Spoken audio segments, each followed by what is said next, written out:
Olá, bem-vindo a mais esta live da Casa da Crítica.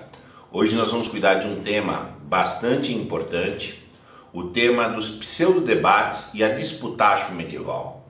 Nosso objetivo com esta live é chamar a atenção a um vício, que é o vício do pseudo-debate, que é um vício degradativo. Nós somos sistematicamente convidados a participar desta degradação, dessa dispersão, dessa estrutura degenerativa que nos faz um mal, que a gente só não percebe o quanto nos faz mal, porque a gente está acostumado. Lembremos que nós temos uma condição em que nós podemos até acostumar com o que nos faz mal. A gente pode ficar tomando veneno doce, porque é docinho, mas é veneno. E quero explicar esse processo degenerativo dos pseudo-debates, mostrar um panorama do que são as modalidades de diálogo, de debate, de interlocução possíveis e uma evolução que houve nas formas de interlocução até que chegasse naquela que é tratada como um pináculo na qualidade interlocutiva, que foi a disputacho medieval. Seja bem-vindo e vamos começar. Eu gostaria de começar esta live com a leitura de uma frase muito importante, uma advertência fundamental do Mário Ferreira dos Santos. Se não for possível conduzir o colóquio com alguém em boa ordem, segundo boa lógica, cuidadosa e organizada, é preferível que te cales. Sempre ser disciplinado no trabalho mental. Essa é a regra importante, e nunca ceder às vagabundagens do pensamento em conversas diluídas, dispersas, em que se fala de tudo e não se fala de nada. Mário Ferreira dos Santos. Essa é a grande advertência com que a gente inicia e que vai ser a tônica de condução desta live, tá?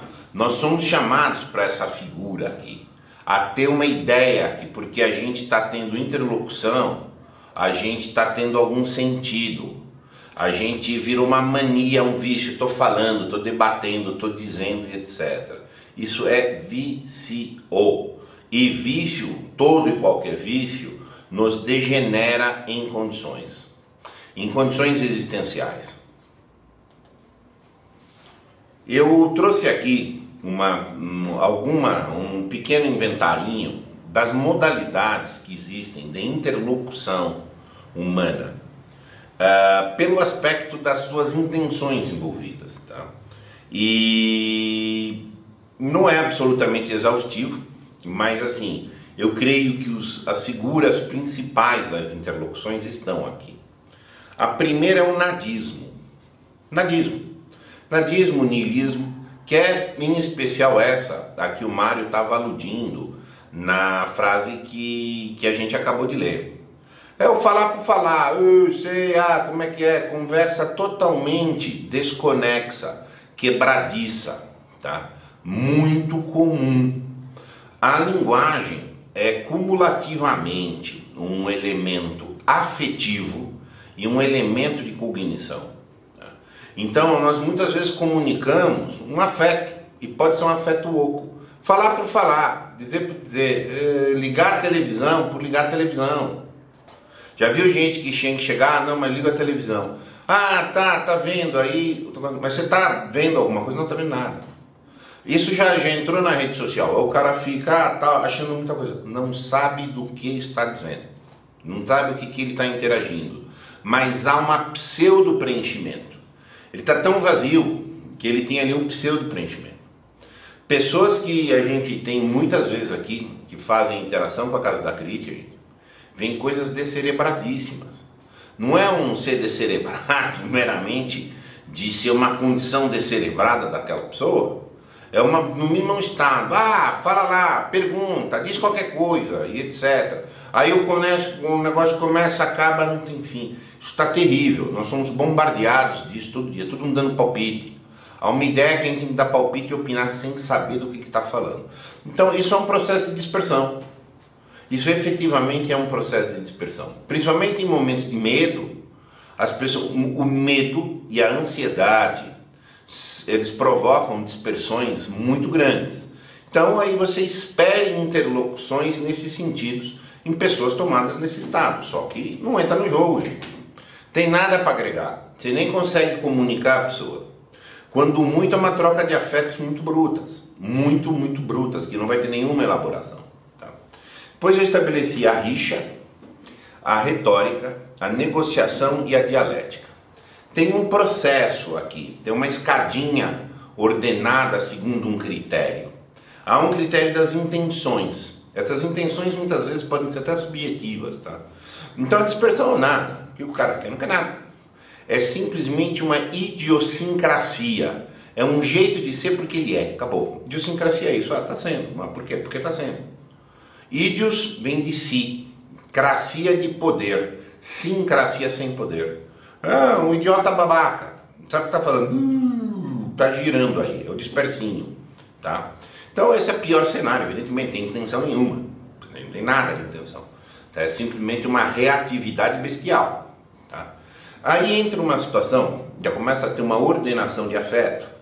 Quando o afeto começa a ser ordenado, ele vai começar a ser ordenado do pior para o melhor, uma elaboração. O vazio entra numa afetividade bruta, até que ela vai sendo refinada, até você ter uma elaboração, por exemplo, como uma obra intelectual, um domínio da linguagem propriamente pelo valor cognitivo, tá? Pelo valor simbólico, significativo que ela pode ter, tá? Que só vai entrar lá no fim, tá? E é grave a coisa. Tem uma pergunta aqui da Gabi. Essa dispersão está presente no discurso de Polônio em Hamlet? Sim. Hamlet é para ser lido, relido, trilido múltiplas vezes, tá? Ali é um processo, uma obra pequena que mostra toda a problemática mesmo de posicionamento do mundo, tá? O teatro do mundo e os papéis que tem que ser feitos, tá entendendo? E as pessoas aceitam fazer, tá? Aí a gente vai entrar para o primeiro afeto muito bruto, que eu estava dizendo, que é a rixa. A vasta maior parte dos debates são rixosos. Não tem nenhum elemento de objetividade intelectual ou cognitiva envolvidos. A rixa é uma disposição psicológica fundada muitas vezes em orgulho. Ela é fundada no orgulho como uma estrutura central. De uma disposição de orgulho vem outras, como a empáfia. Orgulho é uma sensação, lato sensu, de incômodo com o outro, de posicionamento meu para com o outro. Do orgulho vai nascer a empáfia, vai vir inveja e etc, vai entrar no ódio. Orgulho é a semente primeira, tá, que vai dar na violência, vai dar em problemas de agressividade, etc, tá? E aí a rixa é uma expressão interlocutiva do orgulho. Que posicionamento eu tenho com os outros? É um confronto de poder, é um confronto afetivo, manifestar-se ojeriza ao outro, manifestar uma desqualificação ao outro. Como é um princípio de confronto de poder, ela claramente é de defesa de posição. Então eu tenho uma preferência política, você tem outra. Eu vou lá te xingar, você vai lá me xingar, eu te desqualifico. Como a desqualificação, eu não estou defendendo nada do que eu estou falando, como ter uma proposição do que eu digo, não, só estou atacando você. Porque o problema é o outro, no orgulho o foco é o outro. Tá? Então o que acontece? Dentro da interlocução rixosa, que alguns chamam de debate, você está entendendo? Você está defendendo uma posição. Você não tem a menor possibilidade de fazer com que o outro conceda. E nem o rixoso aceita ceder em nada, ele não vai nem ouvir. Ele vai lá fazer uma afirmação. Porque o que é próprio do orgulhoso é afirmar-se. Ele tem que se afirmar perante o conjunto dos outros. Essa afirmação, muitas vezes, esse confronto com o outro, muitas vezes é imaginário. Ele está lá trabalhando só simbolicamente, ele está num mundo completamente simbólico, em que ele tem que ter posição, bradar, xingar os caras, falar o outro. E ele faz uma catarse até emocional, xinguei todo mundo, e aí você viu que os caras, esse é o mundinho. Ele está achando, por quê? Porque faz parte de tão baixo afeto, que ele acredita que aquele movimento de disposição psicológica interior a ele mesmo teve um efeito performático. Não tem nada. É só uma manifestação mesmo, não é nem só de orgulho, é de vanglória mesmo. Tá? Então, quando você depara com a situação rixosa, de cara vai embora, gente. De cara vai embora. Todas essas figuras te destroem o valor. A dispersão te provoca problemas cognitivos graves. A rixa começa a te dar problemas afetivos graves. Lembre-se que se você quiser crescer, você tem algumas etapas para seguir. Etapa número 1 é a purificação.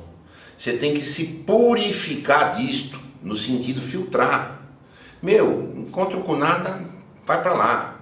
Encontro com rixoso, que é troca afetiva baixa, não é nem sentimentalismo, tá? É pior que isso.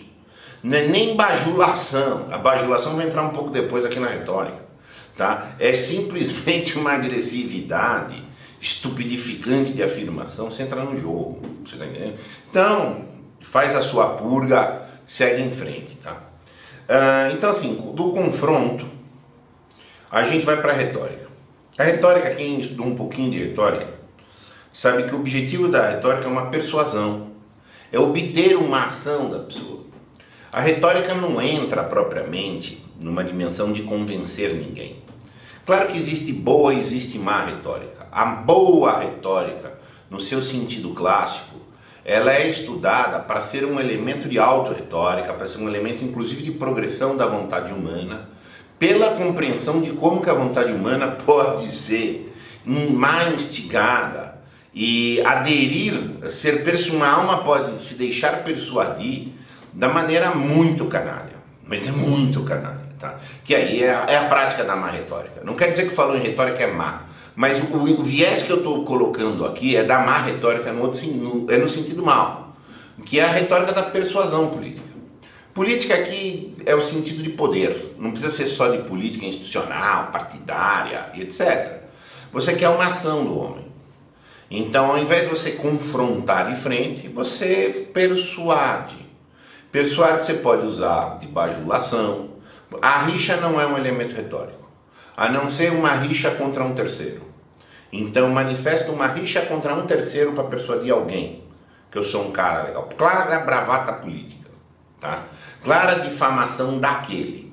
A rixa é uma difamação dentro da interlocução. Na retórica você poderá ter elementos agressivos para fora para eu conseguir a adesão desse daqui. Tá? Porque é um processo de persuasão, eu quero adesão. Se eu quiser vender alguma coisa, eu faço um milhão de coisas. Se eu quiser que você vote num candidato, eu tenho um expediente. Mas assim, eu quero um resultado prático. Não quero você necessariamente te convencer de nada. Eu quero que você faça uma coisa. Uma coisa muito séria hoje, por exemplo, no marketing. O marketing hoje trabalha abertamente. Tá? Você tem diversas escolas de marketing atualmente. Trabalha abertamente, não pode dizer muito que você vai vender. Você tem que instigar o cara, sem contar que vende é meio hipnotiza ele ali. Exatamente isso, você está entendendo? E aí o que acontece? Então, você quando estuda, inclusive para você conseguir fazer um break contra a retórica. O próprio desenvolvimento da história da filosofia, ele é uma autodefesa contra uma retórica. Contra a retórica baixa, evidentemente. É a bajulação, a instigação. A retórica instiga você por um predomínio emocional. Sim, é um predomínio sentimentalista. Tá? E é assim que funciona. Você vai ver como é que se vende um curso de faculdade hoje. Qualquer curso que você vai ver, faculdade está anunciando. Ele não vai dizer, venha estudar direito porque você vai ser um jurista. E um jurista ocupa-se disto, ocupa-se daquilo, faz tais coisas, resolve tais assuntos para as pessoas. Isso seria um discurso. Seria um discurso muito elevado, que a retórica não trata dessa maneira. A retórica vai dizer, olha lá, o cara se formou aqui, agora já tem um cargo, não sei qual, ele já ganha tanto. E nem o ganha tanto é muitas vezes o elemento mais importante, não, mas ele tem um cargo. As pessoas, ele está instigando o orgulho dele. A retórica nessa má acepção, é um elemento um pouco da rixa, só que ela é mais dissimulada. Tá? Então você descobriu que o assunto é para te provocar sentimentalmente, e aí pode te provocar sentimentalmente, inclusive por sentimentos muito baixos, sentimentos efetivamente de baixo ventre, para usar uma expressão absolutamente platônica. Essa tá mexendo, desculpa, te recolhe também, segue tua purga, isso não tem nada. Se não te agrega, corta. Aquilo que agrega, que carrega em você sendo desnecessário, chama vício, que é uma adição desnecessária a você. Na escala da ascensão dessas figuras de diálogo, de debates, a gente vai ter a negociação. A negociação também tem uma intencionalidade política, mas ela já é mais distributiva. Já se considera um confronto mediado sob poderes assim. É distributiva. Tem uma caneta, eu quero para mim, você quer para você. Bom, eu não vou rixar, eu não consigo te persuadir também a aderir 100% a mim, eu tenho que negociar. Então nós vamos ter que achar uma negociação, tipo, ok, você usa na segunda-feira, eu uso na terça, você usa na hora tal, eu uso na outra. É uma negociação para distribuir um poder. É um meio de evitar as etapas anteriores. As etapas anteriores são guerra, são nada e são figuras de guerra. Uma guerra mais bruta, uma mais disfarçadinha e a outra é uma certa solução. A política é o substitutivo da guerra. A negociação é a essência da política. Então as pessoas têm que negociar politicamente. Só que é uma negociação que tem por métrica única o poder. Eu tenho que dividir com você, perfeito. Se eu tenho forças iguais a você, a caneta vai ser dividida o tempo dela meio a meio. Mas eu sou mais forte que você. Então você fica mais tempo com a caneta. Existe uma máxima de que se diz o seguinte, que é um pouco ironia, mas aquela ironia que tem muita verdade. A dinâmica da negociação é muito simples. A conversa é dócil, a conversa é meiga, elegantérrima, mas o porrete está na mesa. Senão não é negociação. Senão é amor. Se eu vou dar para você algo porque eu quero dar, você não tem poder nenhum de exigir, eu estou dando, não, é de amor. Agora, se eu tenho a métrica do poder, tá? Então nós estamos negociando. A negociação nesse sentido, ela não tem interesse em transformar ninguém, não tem interesse na verdade, no que seja um justo, o que seja um adequado, não. Qual o teu poder, eu vou ter que ceder em função disso. Qual a escaramuça que você faz para eu ceder aqui? Tá? A negociação está sendo muito valorizada, tristemente, em ambientes, inclusive judiciais. O judiciário teria que decidir por um critério de justiça. Mas a coisa está tão decadente que tudo no judiciário te faz meio ter que negociar. E é aquela situação, o judiciário que existiu para fixar um fundamento forte, ele te estimula a um jogo de negociação, em que novamente entra um problema de força. A lógica é força, não é a razão. Você está entendendo? Então é nesse sentido que é uma distribuição do poder. Política é isso o dia inteiro. É exclusivamente isso o dia inteiro. Eu sou teu aliado enquanto você é mais forte do que eu, mas eu tenho alguma coisa para te dar interesse. Agora mudou a configuração da dinâmica, mudou tudo. Tá? É assim que é. Tá? E as pessoas quando negociam é isso, negociação de preço. Tá? Os afetos estão sendo negociados. As pessoas estão negociando afetos. Você está entendendo? Então assim, você está mais carente. Tá? Os meus afetos estão mais azedos para você.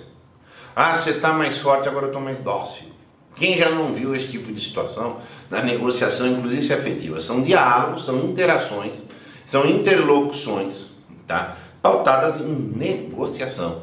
Então, assim, você acha que está debatendo, não está nada. Você está cumprindo obrigações de poder. Dispersão, rixa, retórica, negociação são dimensões de poder, são dimensões, então, em que o elemento humano que está envolvido é o ego.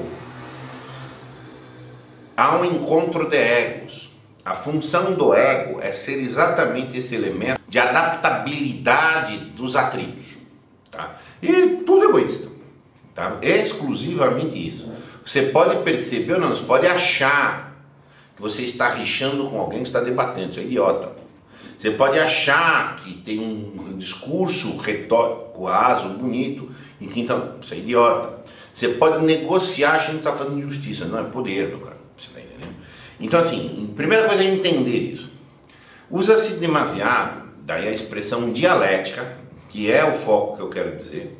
A dialética não tem nada das questões anteriores. A dialética é um método de convencimento. É um método, se usar uma expressão de Aristóteles, é um método de desenvolvimento e aprimoramento da nossa inteligência. Eu vou debater um assunto com você. Para que uma relação dialética tenha sentido e razão de ser, primeiro, o interesse tem que estar de fora. Tem que ser um critério colaborativo. A dimensão propriamente da dialética, ela é uma colaboração conjunta. Muitos chamam a dialética de dialógica, então de método dialógico. Seria como eu ter uma expansão da minha lógica com você. Juntos nós temos que perseguir algo que seja verdadeiro. Dialética ela é um confronto com uma antítese. Todas essas figuras anteriores, a dispersão, da rixa, da retórica, da negociação, são atritivas também, mas atritivas interhumanas. Na dialética você espera um atrito de posição intelectual. Eu falo que tal coisa é assim, você fala que tal coisa não é assim porque é de outro jeito. Aí há um atrito de posições, mas o atrito tem que estar limitado ao assunto e não às pessoas. Porque um dos pressupostos da dialética é que é um processo de convencimento de ideia, que inclusive se eu achar que a sua ideia é melhor, sua posição está melhor fundamentada, eu devo aderir a ela e vice-versa.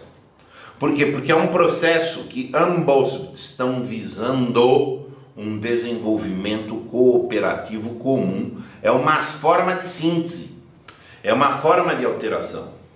Na medida em que as figuras anteriores são formas de preservação. Uma é princípio de ego e o outro é um princípio de espírito, um princípio de inteligência que seja compartilhado. O melhor dos mundos numa dinâmica dialética é você falar encontro de almas ou encontro de consciências. Tá? Tanto que a regra primeira da dialética não é nada das anteriores. A primeira regra para que exista uma dialética efetiva é que você tenha uma completa sinceridade, que você tenha uma completa simetria. E a regra de todas as figuras anteriores é que tem carta na manga. O jogo não está aberto, mas se abriu o jogo ou não abriu o jogo? Exato.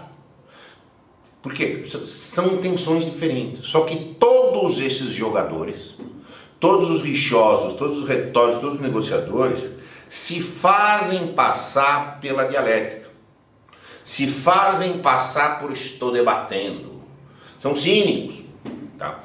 Porque você tem a figura de que a estrutura fenomenológica de duas pessoas, o uso de expressão verbal, ela tem uma aparência igual.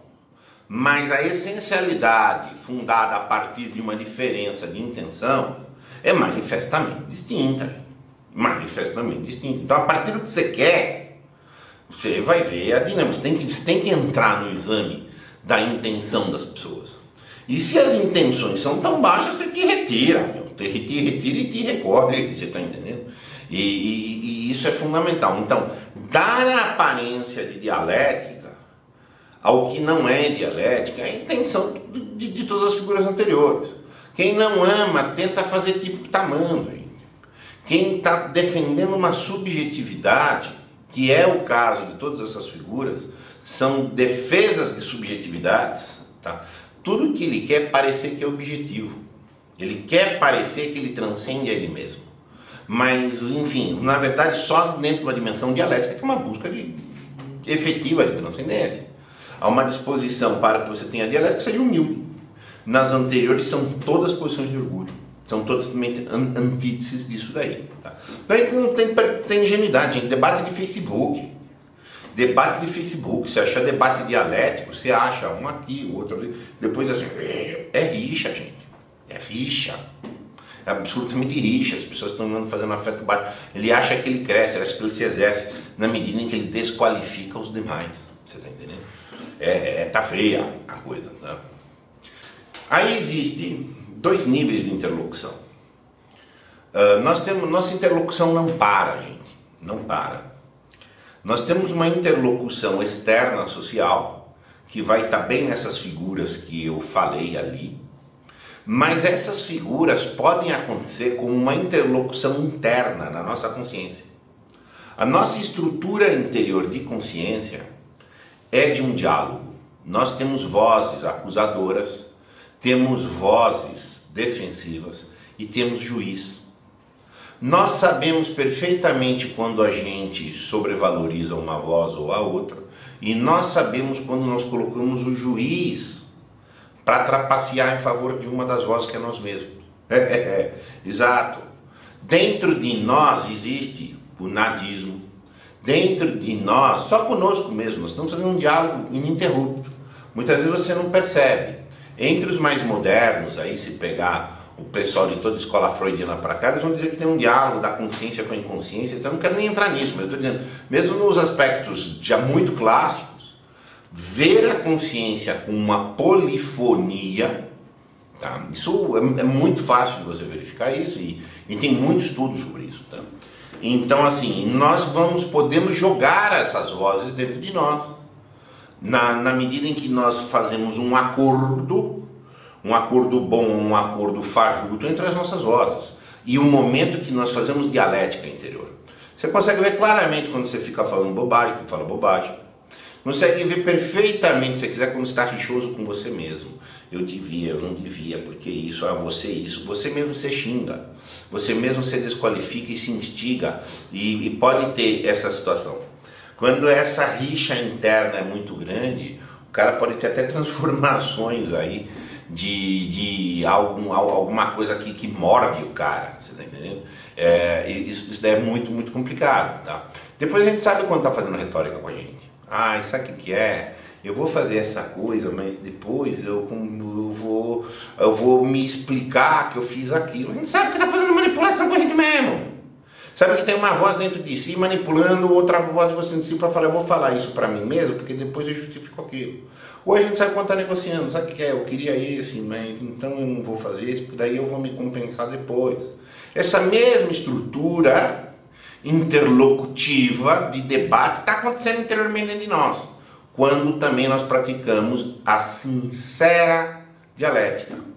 Eu quero tal coisa, mas eu tenho que considerar se tal coisa é boa, se não é, será se é verdade e tal. Eu posso ter dúvidas sinceras, eu posso ter dúvidas marotas, que eu vou macaquear, ou eu posso ter dúvidas sinceras. E eu posso fazer um processo dentro da minha consciência, de desenvolvimento dela mesma, tá?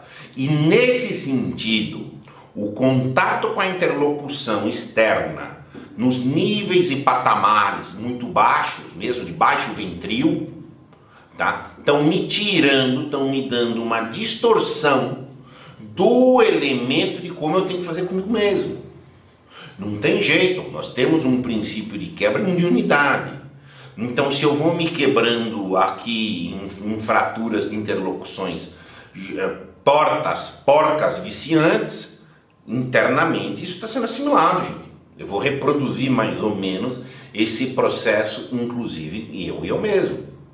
Você está entendendo? Então, é essa estrutura muito perigosa do vício. E é por isso que sempre há uma queda quando você não purifica de uma maneira constante essa situação. Você vai carregar consigo uma inércia ruim, tá? Porque é de se esperar de você que você, se você não tiver ninguém para falar, você faz a sua dialética interior de uma maneira proba, reta e crescente, tá? E crescente. Vou ver aqui as perguntas. Maria Gabi, acho novamente que Hamlet, o próprio Hamlet denunciava isso, né? A falsidade no discurso, absolutamente. Tem aquela passagem muito forte dele lá, que ele faz aquele jogo do teatro, que ele faz lá uma peça para ver as reações lá na mãe dele e o tio. Ah, então o discurso a reação deles denunciava isso. Quando o Hamlet ficou ser ou não ser, eis a questão. Ele estava trabalhando em figuras baixas, ele estava trabalhando ali, negociando com ele mesmo, mas eu sei do assassinato que aconteceu, mas também eu vou quebrar essa comunidade. Eu estava fazendo uma retórica baixa com ele mesmo, sabe? Então assim, esse jogo, Hamlet é fantástico, é muito bem lembrado da tua parte, Gabi, a evocação de Hamlet para este discurso, para esta live que a gente está tratando aqui, tá? Obra que tem que ser lida, trilhida, como eu já mencionei, tá? O objetivo da dialética é encontrar a verdade. Sim, o objetivo da dialética é encontrar a verdade. E se não existir um esforço para encontrar a verdade, não há dialética, há alguma outra figura. A verdade pode agradar, pode ser conveniente, pode ser desagradável, pode ser inconveniente. Tá? Aristóteles estava com os objetivos, é um comprometimento com a verdade. Quem mais defendeu isso de maneira pujante foi Sócrates, que inclusive é o pai da dialética em termos de concepção do discurso dialético, como a gente vai ver um pouquinho para frente, tá? Mas o desenvolvimento do raciocínio, a manutenção do espírito constante, vigilante e ativo também são interesses da dialética, tá? São objetivos da dialética, digamos assim. Há uma pergunta do Paulo Osíris. Para se chegar à dialética, uma das partes tem que ter amor pelo mesmo objetivo, assunto. Acima de tudo, as pessoas têm que ser amorosas. Antes que você tenha um objeto de amor, você tem que ter um caráter de amor. Segundo, você tem que ter primeiro um respeito com a pessoa, tá? E fazer a separação muito grande do que é a pessoa e do que é o assunto, tá? Amar o assunto, acho que está dentro do razoável, mas assim, você não deve amar um assunto, você deve amar uma verdade. Tua fidelidade, se você inclusive estabelecer, eu tenho amores particulares, é um primeiro princípio para que você desvie, porque se você tem amores particulares, você pode ter interesses. Porque os amores particulares têm uma tendência de te levar a um espírito de projeção de coisas. E aí vai cair numa figura que existe moderna, que é o wishful thinking. Tá? Então você tem que tomar muito cuidado com essa questão do amor por algo e o interesse. O amor é pelo verdadeiro. Amor não é natural, ela é sobrenatural. A verdade é uma dimensão sobrenatural também. Tá? Gabriel, uma das características do amor, segundo o Fromm, é justamente o respeito e também o conhecimento do outro. Sim, a figura do outro, não vai respeito, não é nada.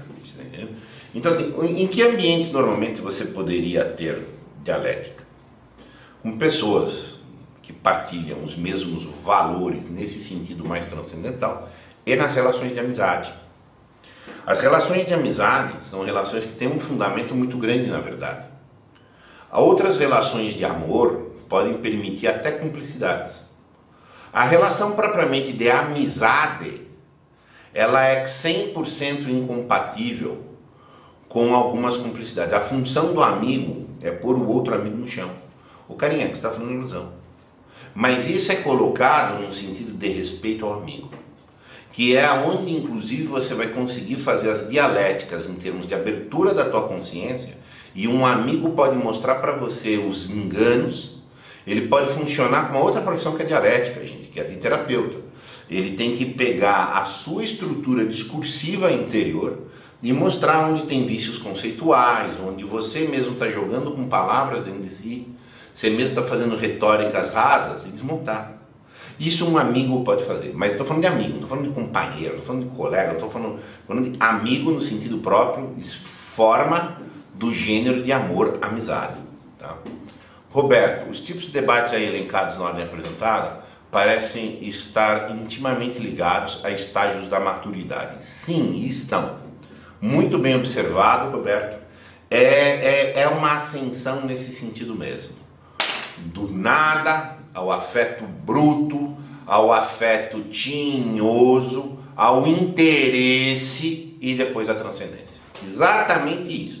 E inclusive, pelo tipo de interlocução que as pessoas predominantemente fazem, você consegue identificar, é um excelente cartão de visitas da alma dela. Tá? Meu, não tem jeito. Se você verificou que a pessoa tem um perfil de constância rixosa, você está falando com gente imatura, meu. Não tem nenhuma dúvida nisso daí. Não tem nenhuma dúvida desse. É um grau de você ver essa questão. Ah, mas então gosta de um imaturo? Mas manifestamente. Manifestamente. Está entendendo? Manifestamente. Ah, mas então quase todos os debates são pseudo-debates, no sentido que não são dialéticas edificantes, construtivas para que cada um, inclusive, melhore? Exatamente isso. Pessoa, seguinte, é muito grave isso daí. O pessoal sabe aqui que eu estudo muito a fundo o assunto do analfabetismo funcional e que a partir dos critérios de leitura. Essa ascensão do tipo de interlocução tem um paralelo nos tipos de capacidade de leitura. No tipo proficiente da leitura, que é o cara que vai conseguir fazer dialética plenamente, que é 0,14% da população brasileira, gente.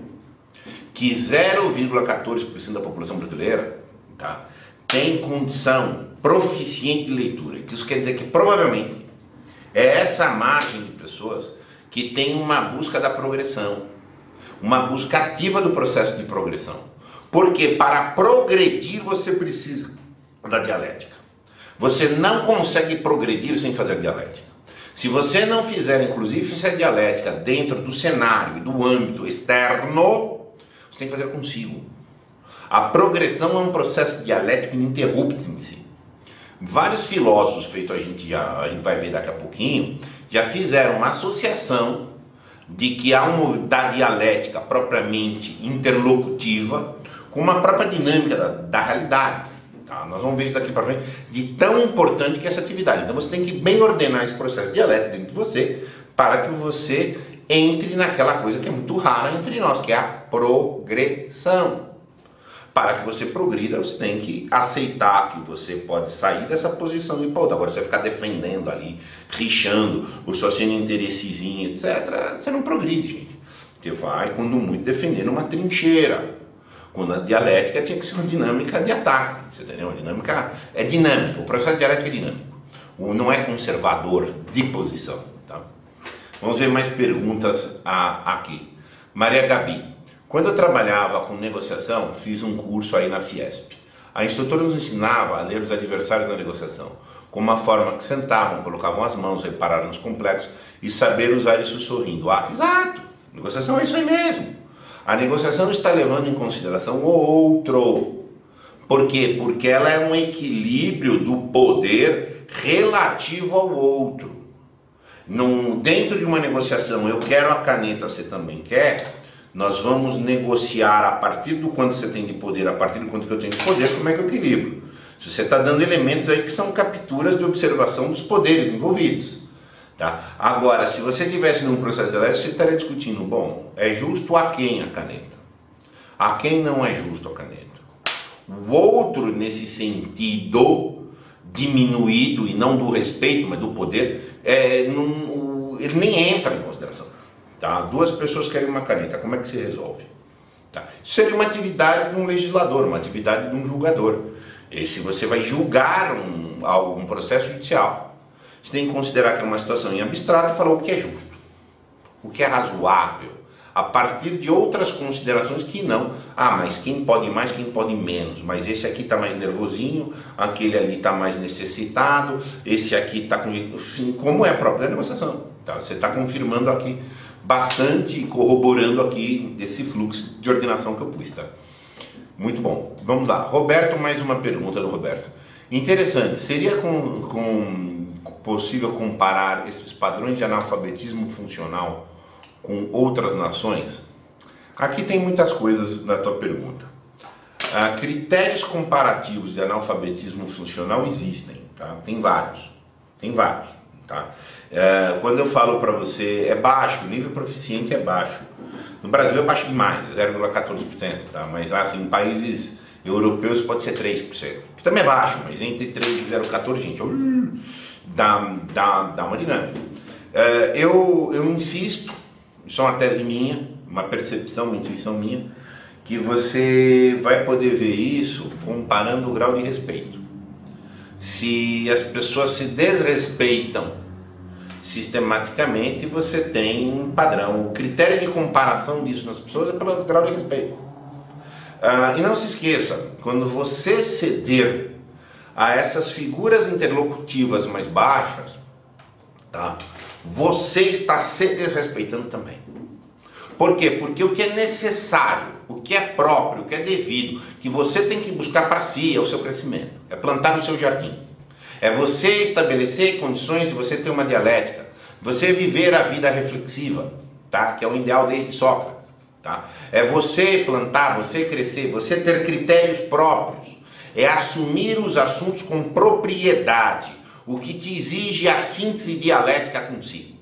Se você não fez isso, você não respeita a si. Quando você não respeita a si, você não respeita mais ninguém. Essa é a questão, é assim que funciona, você está entendendo? Então, esse é um cenário e que reforça a necessidade da tua vigilância e reforça uma necessidade que é o que eu quero denunciar aqui nesta live, que eu quero chamar a atenção de todos, que é compreender esse discernimento dos tipos discursivos, dos tipos interlocutivos, para que você dê área, meu. Dê área, não tenha dúvida de falar, meu, é rixa, vamos embora, acabou. Você não tem o que fazer, não tem nem que pedir desculpa, não tem, vira as costas, meu, e vai pra frente, você tá entendendo? Uma pergunta a mais aqui do Gabriel. Pergunta fora de toque, o analfabetismo funcional está ligado à incapacidade de amar? Sim, mas é sim. O analfabetismo funcional está intimamente relacionado à incapacidade de amar, e mais ainda ao medo de liberdade, tá? Mas isso aqui é fora de tópico, eu não vou ingressar nisso aqui neste momento. Tá? Então assim, o que é necessário a gente ver aqui? Uma interlocução externa e uma interna. E que nós precisamos de estar muito bem em ambas. Se você se nutrir socialmente de interlocuções ruins, não espere que você vai ter interlocuções boas em si. Se você não cultivar boas interlocuções em si, dentro das suas vozes interiores de consciência, não espere que você também vai verter coisa boa para fora. É assim que funciona, entra e sai, sabe? Mas esse é o esquema. A ascensão do rigor dialético. Então, de onde a concepção de dialética e da necessidade de uma ordenação do discurso interior e exterior, tá? E que esse é um caminho de persecução do verdadeiro, é um caminho de alcance da transcendência, é um caminho de elevação. É Sócrates. Sócrates praticou a dialética sistematicamente em Atenas. E ele tinha todo um manejo dessa dialética. Então começava a conversar com as pessoas e humilhava no seu modo. Sócrates podia querer ajudar o camarada, mas o camarada podia se sentir humilhado. Um pode levar amor e o outro responder com poder, que é o que aconteceu. Então assim, o cara começa a falar que isso é justo ou aquilo é injusto. E Sócrates fazia a aporia. A aporia é uma condução de um discurso que leva a pessoa a um beco sem saída. Ah, então tal coisa é injusta? Perfeito. Mas então outra coisa? Também tá... Mas o que é justiça? Daí o cara... Não sei o que é justiça. Então, como é que você fica falando que isso é injusto, que isso é injusto, mas você não sabe o que é justiça? Sócrates conseguia mostrar, a partir de usar o discurso como uma condução da pessoa a um beco sem saída, no qual uma pessoa amorosa, inteligente, é verdade, eu não sei, preciso então reformular tudo. Se eu estou num debate natural, mente dialético, eu sou levado a um beco sem saída a partir das minhas proposições, eu tenho que reformular meu discurso.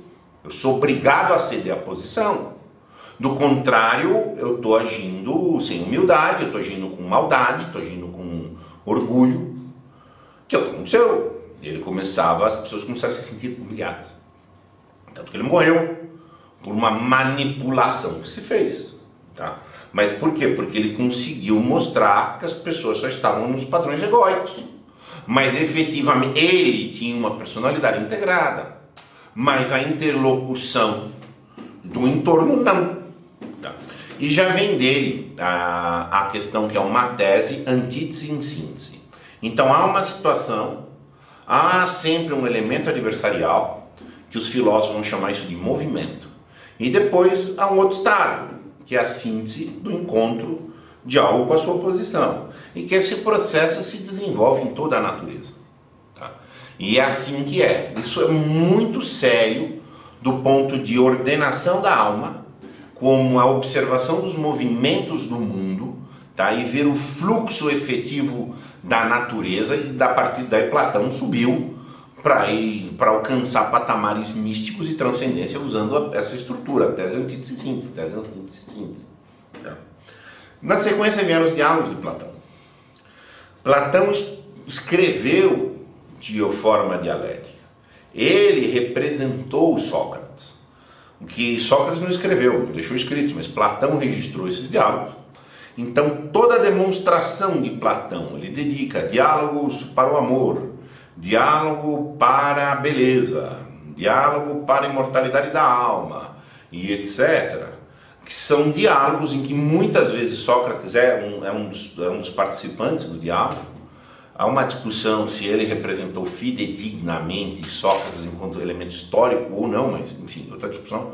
Mas há uma estrutura de diálogo em que vai se filtrando o que é uma dialética bem ordenada, o que é uma mal ordenada, e o método dialético como fio condutor para a proposta platônica, para inclusive a adesão gradual do convencimento que vai se crescendo a partir de purga de posição, purga de outra posição, até você alcançar um nível maduro, sair das opiniões imediatistas até um nível de conhecimento reflexivo. Tá? Isso é a estrutura da obra platônica. Aí veio a dialética de Aristóteles. Platão escreveu diálogos. Tá? E através dos diálogos, ele passava suas mensagens. Muitas vezes eram alegorias. Né? Aristóteles escreveu um tratado de dialética. Ainda que seja um tratado de dialética, ele sistematizou, achou normas sobre a dialética. Então vai dizer coisas assim: a dialética tem por finalidades atritar opiniões, mas não é qualquer opinião, são opiniões dos sábios, são opiniões das pessoas especializadas no assunto, são opiniões do não sei o quê. Os objetivos são aprimorar a inteligência, os objetivos são perseguir a verdade, perseguir isso. O espírito, ele deu orientações. Depois ele fez, junto com o Tratado da Dialética, tem todo um tratamento da teoria do discurso em Aristóteles. E isso é muito condizente com o estudo de física que ele fez. A quem já fez o curso com a gente, ou quem já estudou Aristóteles, sabe que é um entrosamento para Aristóteles entre a estrutura do discurso humano e a estrutura do movimento da realidade. Tá? Mas Aristóteles escreveu toda a sua obra. Aristóteles também escreveu um dos primeiros tratados importantes da lógica, mas a obra aristotélica, do modo geral, é dialética. Porque ele começa assim: vou falar sobre esse assunto. Quero usar esse método de considerações nesta obra. Antes de eu dar minha opinião, eu vou dizer o que todos os anteriores já falaram. Fulano falou isso, fulano falou aquilo, fulano falou não sei o quê. Agora eu vou falar o que eu acho. Eu atrito com fulano, mas aproveito parte dele. Que eu combino com aquela de outro, que eu combino com não sei o quê. Isto é dialética. Isto é o processo da maturação dialética. Ele escreveu sem ser um diálogo no sentido com personagens, ambientes, etc. Mas ao modo dele ele também fez uma dialética, em que ele vai mostrando as opiniões, os atritos e o processo da maturação. Que se espera que essa maturação seja no texto e na mente. Como é que é o processo da evolução daquilo ali. Tá entendendo? Que deverá refletir o processo da alma dele, de como que ele leu diversas pessoas e se articulou. Tá? Depois nós tivemos a Disputatio medieval. A Disputatio medieval é considerada até hoje, ainda que o nome seja Disputatio, ela não tem um ânimo agonista. Ânimo agonista é o ânimo guerreiro. Ela tem um ânimo de contribuição. Na fase da escolástica, idade média inclusive mais do meio para o fim, em especial foi o primor da escolástica, em que existia técnicas de disputas, mas que eram técnicas de dialéticas bem ordenadas, para que os diálogos fossem inclusive entre presentes e intergeracionais, tá? Que é o método que eu quero explicar como se chegou para superar. Primeiro, você entra se você está de ânimo para a contribuição. Segundo, mesmo com ânimo bom, você pode se perder dentro da dialética. Então foram criadas técnicas para fazer essa condução dialética ser mais segura na medida do possível, tá? Nós vamos ver em seguida. Então, quais são os perigos mais comuns? Quando você vai debater uma coisa com as pessoas, ou vai debater consigo, se você não obtiver, se você não insistir, se você não zelar para ter um grau de rigor, você se perde no cipó de palavras. Aqui eu preciso só dar uma referência. Sempre você tem que ter um acordo com o S. O perigo é ter um desacordo com o S. O que é o S? É o sujeito. Só o P está em discussão. Toda linguagem tem uma estrutura SEP, sujeito, cópula, predicado. A única coisa que pode entrar em debate é o predicado. Se não há um acordo, não é um acordo de convenção, porque convenção é problema da negociação. A dialética não é convencional nesse sentido. A dialética vale pelo que é verdadeiro em si, e não pelo aquilo que é convencionado como verdadeiro. Isso é um problema do poder político, um problema da negociação, e esse tipo de coisa aqui se estabelece uma convenção, como é que funciona, como é que é verdadeiro e o que não é, mas é um fruto do poder e não um fruto da inteligência. Tá? Então o que acontece? Mas aqui o acordo ou desacordo com S é uma observação. Falamos do mesmo assunto. O Brasil é mesquinho. O Brasil é maravilhoso. Estamos falando da mesma coisa, ainda que em ambas as expressões o Brasil, seguramente todo o sentido do sujeito Brasil para dizer mesquinha é diferente de quem está afirmando o Brasil maravilhoso. Não é o mesquinho e o maravilhoso que estão em discussão primeiro, é o Brasil. Então o que acontece? Provavelmente estão falando de vieses, de aspectos diferentes do Brasil. O Brasil é mesquinho. O cara está falando de uma concepção do Brasil, de uma classe social, de um segmento, de uma área, de um aspecto da cultura, que a linguagem está mal colocada. E o outro que é maravilhoso também está falando de outros, as paixões brasileiras, os gostos, não sei o quê. Não é o mesmo sujeito. Não são situações que uma opõe com a outra, são coisas diferentes. O Brasil, tá?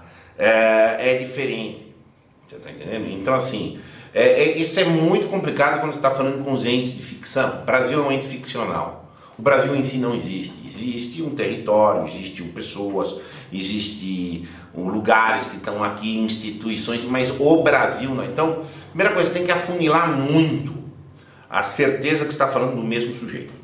Tá?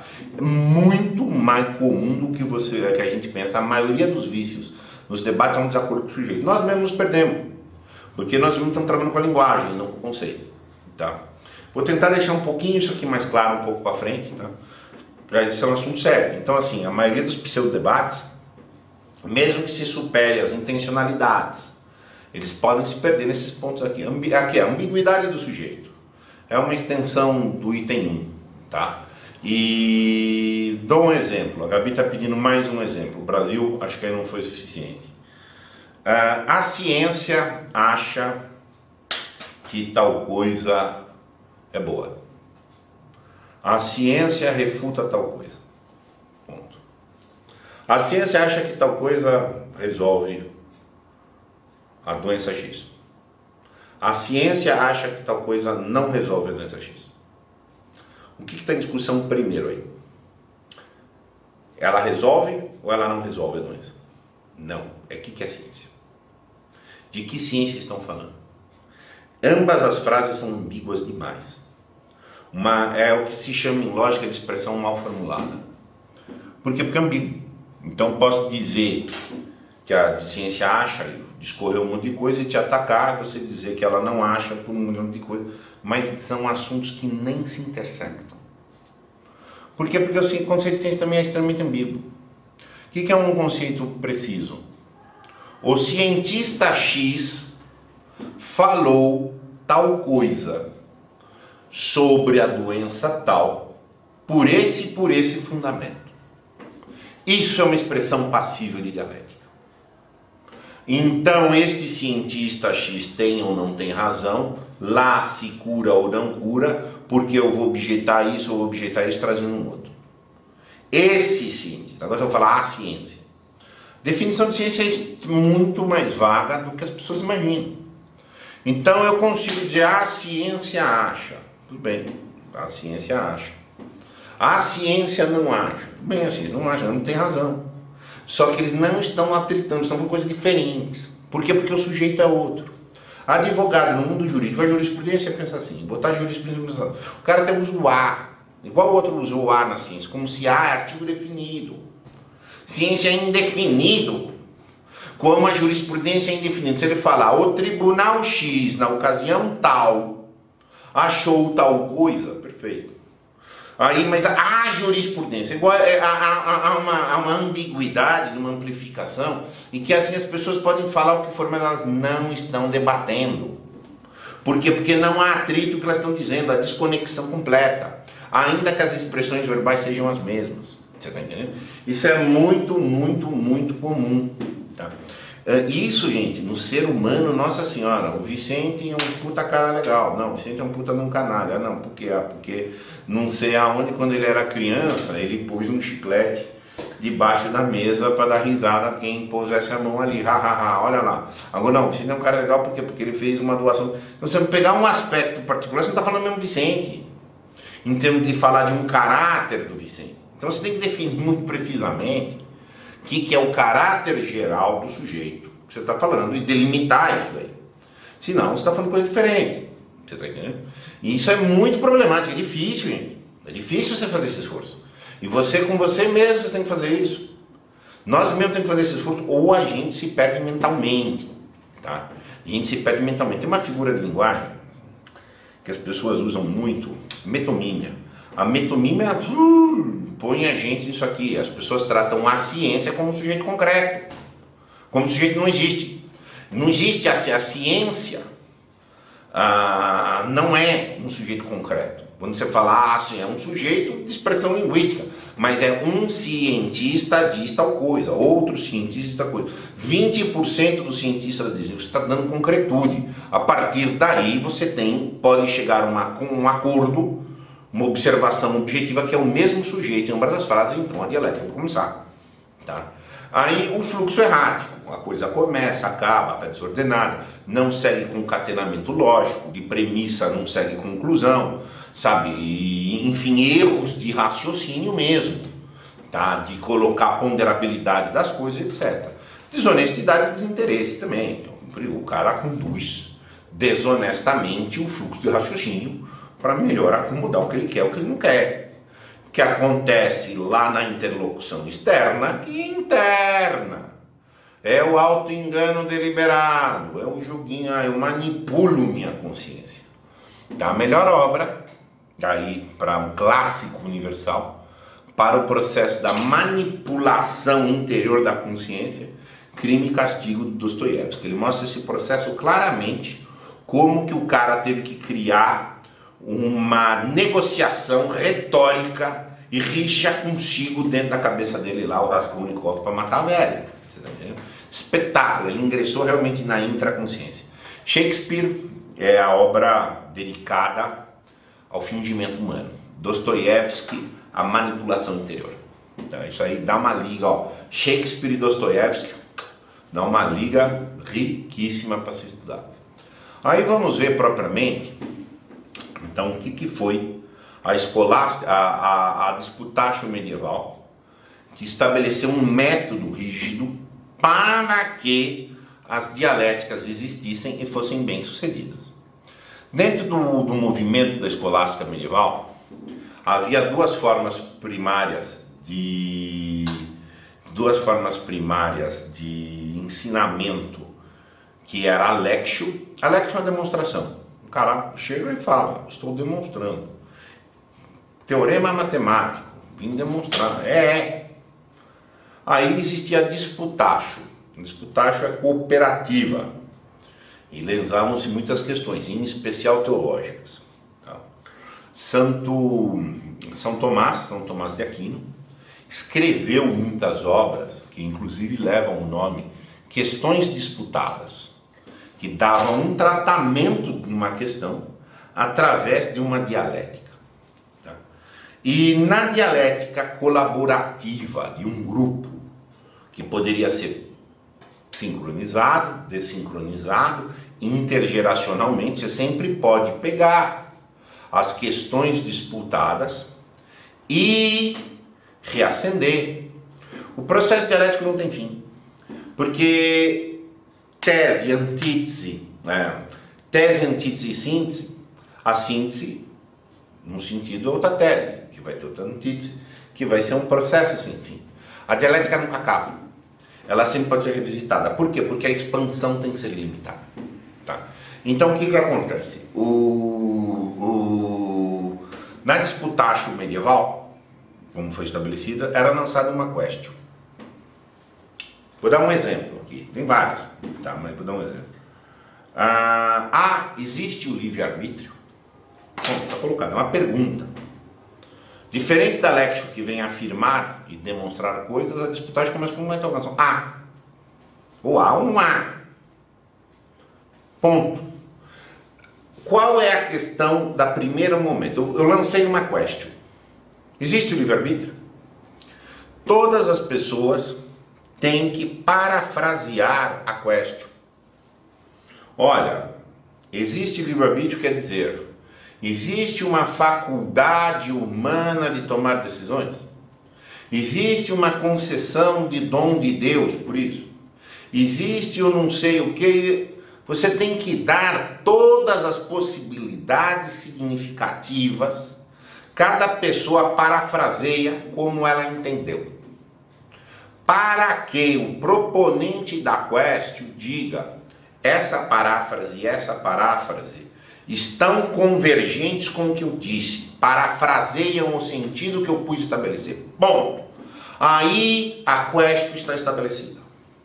Mas não há o estabelecimento da question apenas pela proposta verbal, e sim pelo acatamento das paráfrases que são fidedignas pela question, pelo próprio proponente da question. Ponto. Aí você supera aquela fase de que estamos dizendo de que o sujeito tem que estar acordado. Ponto. Você reproduziu com suas palavras, com a sua propriedade, o que eu quis propor e eu concordei, então ok, estamos de acordo. Agora vamos seguir. Aí existe, lançada então a question, vão existir as posições pró. São as posições que vão responder sim à question. Sim, existe o livre-arbítrio. Você tem que dizer que sim, o porquê que existe. Ok, estabelecidas as posições pró. Então você é pró, você fica aqui e dá a posição pró, perfeito. Aí, feito isso, vão ser atritadas as posições contra. As posições contras, por sua vez, não podem ser expostas antes que quem vai contradizer parafraseie a posição pró. Eu vou falar, eu sou contra, eu vou refutar a proposição pró tal, Mas eu quero deixar claro que eu entendi a proposição pró da seguinte forma, tal, tal, tal e tal. Só depois de que quem se posiciona contrariamente tiver a aceitação do sentido da paráfrase que ele dá por quem lançou a posição pró, é que ele pode seguir adiante. Então, ok, você entendeu a minha posição. Então agora você siga com a contradição dela. Ponto. Aí o camarada vai fazer a contrariedade. A contrariedade, eu não pus aqui porque é muito detalhado. Veja bem, a técnica da disputagem é muito ampla. Você tem que muitas vezes dizer na posição contra. Eu sou contra porque a premissa, o pressuposto usado é incorreto. Eu sou contra porque há um problema de vício entre a premissa e a conclusão. Você tinha formas de, quando você objeta, você tem que dizer em que parte do raciocínio que é a sua contradição, além de exibi-la inteira. Tá? Aí você vai ter a réplica pró. E você reproduz o mesmo esquema. Eu só posso replicar a tua contradição se você aceitar primeiro a parada que eu vou fazer da posição contra. Aí com quem contradisse, aceita a réplica pró para que essa continue. E aí você tem a resolution, aí se resolve. Aí há uma decisão em quem tomou uma melhor articulação do discurso. Isso aqui é um discurso. E no final há uma resolution. O que é essa resolution? Tome muita atenção. Uma resolution em termos. A tomada de decisão efetivamente é um processo da retórica e da negociação. E como eu falei, a dialética é interminável. Essa resolution poderia ser de alguém que toma uma decisão ali para aquelas circunstâncias, mas ela não é vinculante num certo sentido, porque ela sempre pode ser revisitada, ou mesmo que é uma resolution individual. Num bom processo de debate, de uma dialética bem ordenada, eu posso tomar minha resolução, você tomar sua resolução. E eu estou feliz que você me ajudou no processo e você no meu. Não preciso que todo mundo concorde. Eu não preciso chegar a uma convenção no final. E nem preciso chegar no final a um poder que, então agora eu te imponho uma posição. Não. Se você está assumindo, todo mundo veio com espírito ativo, propositivo e etc., tá? Você pode tomar uma decisão e outra, mas enfim, a vida vai seguir. Eu saí crescido e você também. Tá? Em aspectos diferentes, tal, etc. É um processo evidentemente muito complexo. Muito complexo. Isso aqui foi a espinha dorsal da criação intelectual da Idade Média, no âmbito do Ocidente cristão, tá? E produziu coisas belíssimas, produziu coisas muito boas.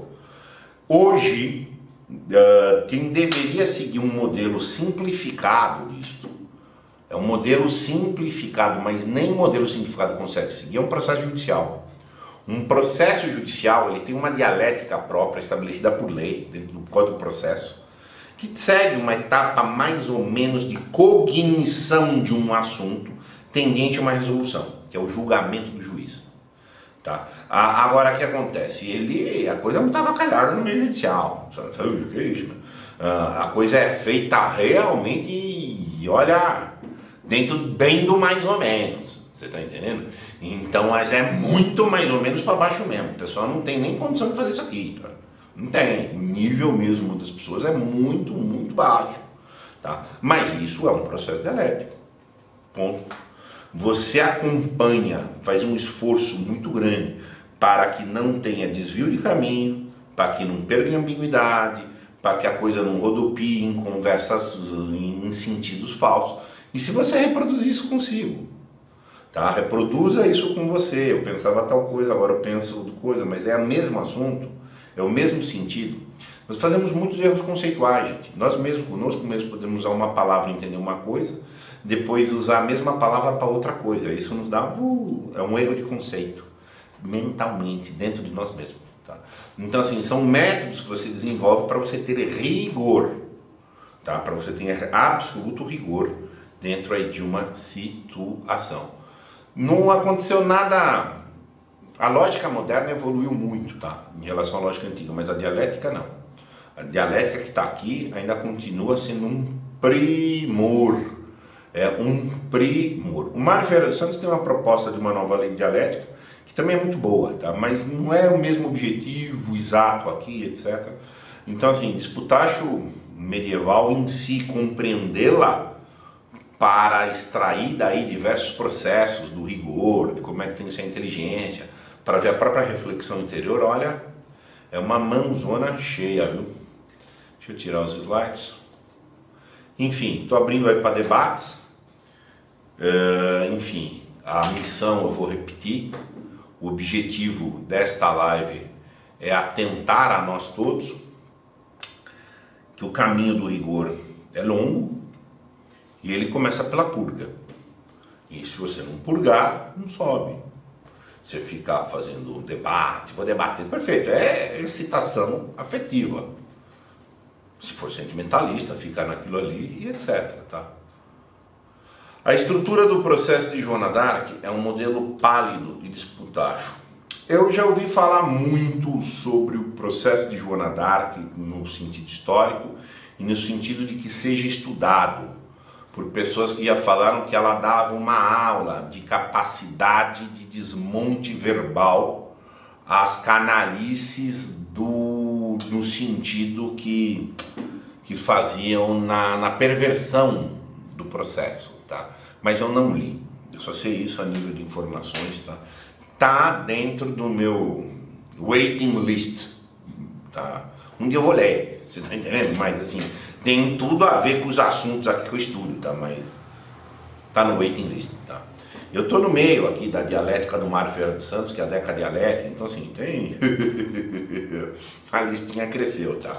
Então, a lista é invencível, tá? E, enfim, se você quiser fazer até um comentário aí, fica à vontade, tá, Alberto? Mas eu não tenho condição de dialogar aí sobre o assunto pontual, tá? Vamos ver se tem mais alguns aí comentários. Ou a gente fecha. Tá feia, cara. A situação tá muito feia. As pessoas têm um pseudo-debate. As pessoas acham que democracia é a questão da expressão afetiva. Ser contestador, ir lá, falar, para dar. Só ego, só ego. Só ego, não é nada. Só figuras de ego. Tá? O processo de ilusão democrática é muito sério. Muito sério. É muito sério.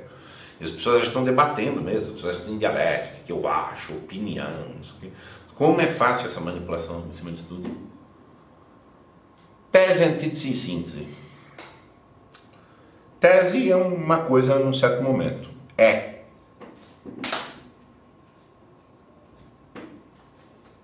Antítese. Vicente está ereto. Se eu estou ereto, estou ereto. No momento que eu estou inclinado, é uma antítese. Não é mais. Agora eu não estou inclinado, eu fui para cá. É uma outra etapa do movimento. Alguns autores vão chamar de contradição a existência do movimento. Eu tenho uma coisa numa posição, ela está noutra, descontradisse. Agora, na sequência, o movimento não tem vácuos no movimento. De maneira que lá para frente é a síntese de uma contradição que houve. Então, um estado foi para o outro. No discurso,